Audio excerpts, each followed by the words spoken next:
Bulldozer action को क्या मानते हैं? वो तो बुलडोजर के नाम सुनते हैं। आप माइक लेकर के, मैं देख रहा था एक वीडियो कि एक माइक लेकर पत्रकार एक बच्ची से पूछ रहा है, तो बच्ची बोले अभी हमारे घर ना तोड़िएगा। ये छोटी सी बच्ची बोल रही है। हाँ बिल्कुल। तो वो कहीं ना कहीं दिल को झकझोर देने वाली वो वीडियो सामने आई है। खैर, अतिक्रमण अतिक्रमण जैसा आपने कहा कि क्या जो अवैध क्या बताया आप, अतिक्रमण अवैध कब्जा पर जो दुकान चल रही है, तो मैं बताना चाहता हूँ, जो आपने 10,000 रुपया दी है चुनाव से पहले प्रलोभन के तौर पे, वो 10,000 रुपए में क्या पटना की डाक बंगला चौराहा में मॉल खोलने के लिए दिए हैं? क्या मॉल 10,000 में खुल जाती है?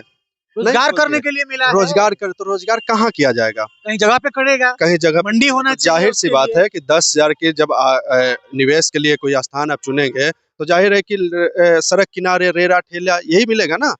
लेकिन इसकी बर्बरता, सरकार की बर्बरता तो देखिए, उसके ठेला तोड़ दी जा रही है, उसकी दुकान उजाड़ दी जा रही है, जिससे उसके पूरे परिवार का पालन पोषण चलता है उसी कमाई से, और उसको उजाड़ दे रहे हैं। चलिए ठीक है, अतिक्रमण का नाम पर आप अगर इस तरह की गतिविधि अपनाए हुए हैं, तो सरकार को एक कदम पहले और चलना चाहिए था। जो गरीब का एक घर उजाड़ रहे हैं, हम विरोध नहीं कर रहे हैं, क्योंकि जो समय की मांग होती है अतिक्रमण में जो है, उसे हटाना उचित भी है। लेकिन उससे पहले हम आपको लेके चलेंगे राबड़ी देवी की सरकार में, लालू प्रसाद यादव की सरकार के समय। उस समय भी एक बार अतिक्रमण पटना में किया हुआ था, अतिक्रमण को खाली करवाया गया था।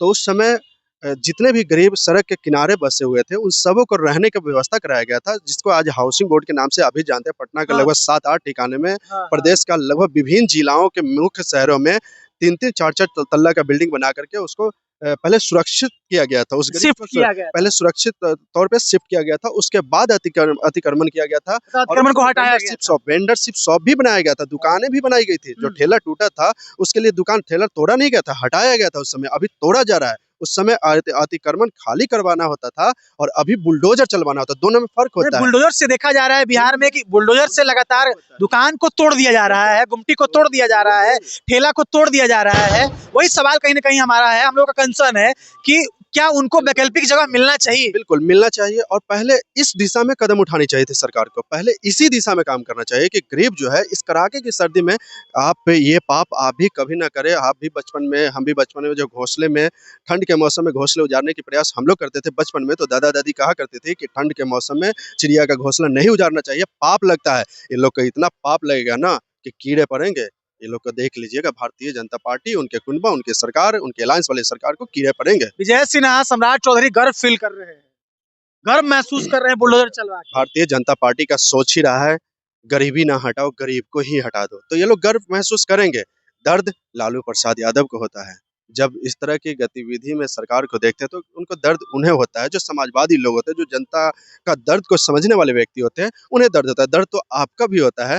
मैंने जैसे अभी जिक्र किया था कि एक छोटी सी बच्ची पत्रकार को कह रहा है कि भैया अखनी हमारे घर ना तोड़िएगा, तो आपकी आंखें नम होते हुए मैंने देखा है चंदन जी। तो मुझे लगता है कि आपके अंदर भी मानवता है, और इसको भी मानवता रखनी चाहिए थी। आज की एनडीए सरकार को भी मानवता उसके अंदर जिंदा रहना चाहिए था, चूंकि है नहीं जिंदा हुआ, क्योंकि माइंडेड जो मिली है ना, लोग का चुनाव में जो माइंडेड मिली है, मशीन मैनेजमेंट से मिली है, तो लोग जानता है कि जनता तो हमारे साथ है नहीं। तो मतलब ये नहीं, आप ये नहीं मानते मतलब जनता ने समर्थन इन लोगों ने किया? बिल्कुल नहीं किया है, बिल्कुल नहीं किया है। और अगर किया होता, ये घुसपैठियों के नाम पर एसआईआर करवाया था, घुसपैठी के नाम पर वोटर पुनरीक्षण करवाया था, उसमें क्या पाया इन्होंने? 65 लाख वोटर का नाम कटा, घुसपैठी इनसे मात्र 400 निकला है। जो दोबारा जो एसआईआर में नाम जुड़ करके आया, उसका पब्लिकली आज तक वोटर लिस्ट को नहीं किया। एक बात बताइए, आप लोग आरोप तो लगा रहे हैं, लेकिन अमित शाह संसद भवन में कहते हैं कि हम हिमाचल प्रदेश हार जाते हैं, तेलंगाना हार जाते हैं, तमिलनाडु हार जाते हैं, बंगाल का चुनाव हम हार गए, 18 में छत्तीसगढ़ हार गए, मध्य प्रदेश हार गए, तो हम भी चुनाव हारते हैं भाई।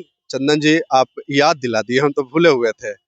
मैं बताना चाहूंगा कि जब एसआईआर का मुद्दा हम लोग जोर शोर से उठा रहे थे, आप लोग का भी सहयोग मिल रहा था जनता तक पहुंचाने में ये बात को, और हम बहुत मजबूती से इस लड़ाई को लड़ रहे थे। कोर्ट तक भी हमने गया था, जो 7 तारीख को चुनाव में, कि 7 तारीख को आखिरी इसका जो है आएगी फैसला, सुप्रीम कोर्ट का ये आया था फैसला। तो हम लोग ये समझ रहे थे कि नहीं कि वोट चोरी हुआ है ना, तो हम लोग मंथन कर ही रहे थे, महामंथन कर रहे थे कि भाई वोट चोरी इसने किया तो कैसे किया, कि अब हम जाए तो कहाँ जाए, क्योंकि एक बिल पास हुआ था सदन में, संसद भवन में, कि निर्वाचन आयोग के ऊपर, चुनाव आयोग के ऊपर एफआईआर अब नहीं कर सकते। इम्यूनिटी दिया गया था, हाँ, इसको बोल रहे हैं। तो नहीं किया जा रहा था। तो हम लोग सोच रहे थे कि ये कौन सी लोकतंत्र है जहाँ पर भैया जनता अपनी विपक्ष अपनी बात को कहीं रख भी नहीं सकता। देश के चीफ जस्टिस के ऊपर केस एफआईआर हो सकता है, राष्ट्रपति प्रधानमंत्री के ऊपर हो सकता है। तो चुनाव आयोग कौन है और ऐसा क्या रिश्ता बीजेपी के साथ है, ऐसा क्या रिश्ता अमित शाह के साथ है, ऐसा क्या रिश्ता प्रधानमंत्री मोदी के साथ है, जो कि चुनाव आयोग के इतना संरक्षित इन्होंने किया। तब जाकर के परसों तरसों का जो 2 दिन पहले का संसद भवन में चल रहा था उनका भाषण अमित शाह जी को, तो उनके मुंह से एक चीज निकला। हम तो समझते थे कि शक्तिमान ही गंगाधार है, गंगाधार ही शक्तिमान है। हम समझते थे भाजपा ही चुनाव आयोग है, चुनाव आयोग ही भाजपा है।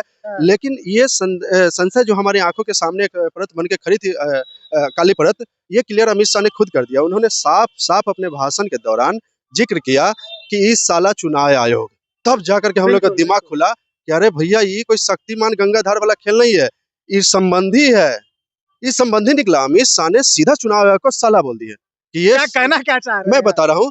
तब जाकर हम समझ में कि ये कहीं से कोई गलत नहीं है, क्योंकि हमारे बिहार में भैया मैं जानता हूँ कि साला जो है जोरू का भाई को बोला जाता है। हमारे बिहार में, गुजरात में क्या बोला जाता है मुझे नहीं पता, लेकिन बिहार में जोरू का भाई को साला बोला जाता है। और हमारे बिहार में एक और कहावत है, सारा खुदाई एक तरफ, जोरू का भाई एक तरफ। जोरू का भाई के लिए आग लगा देंगे पूरे हिंदुस्तान में। तो हमें लगता है कि ये संबंधी के लिए ये पूरा रिश्ता ही निभाया गया है, और उसके बदले में आप चुनाव आयोग पर केस नहीं कर सकते हैं।